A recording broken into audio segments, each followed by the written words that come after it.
Une frappe israélienne a visé mercredi le quartier de Aïcha Bakkar, au cœur de Beyrouth.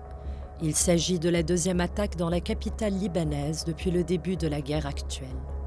Selon des sources sécuritaires, la cible serait un membre du Hamas.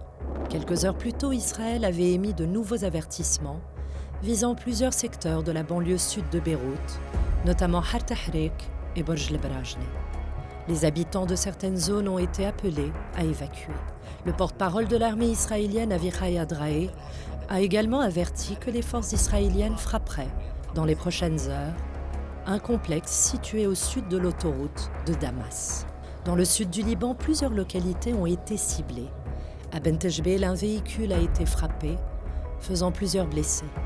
Des raids ont également visé un showroom automobile à Chakra, ainsi que les régions de Taïri et de Nabatiyeh.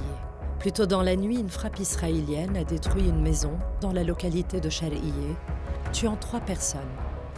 Akfar Tabnit, un secouriste, a également été tué dans un autre raid. Dans la Beka, les frappes ont été particulièrement meurtries.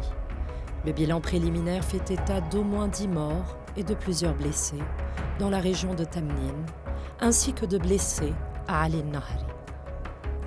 D'autres bombardements ont également visé les environs de Harbata et plusieurs zones situées entre Sahr el-Nasiriyeh, Sarin et Ali Nahri, avant un raid violent près de l'autoroute Rayak-Baalbek.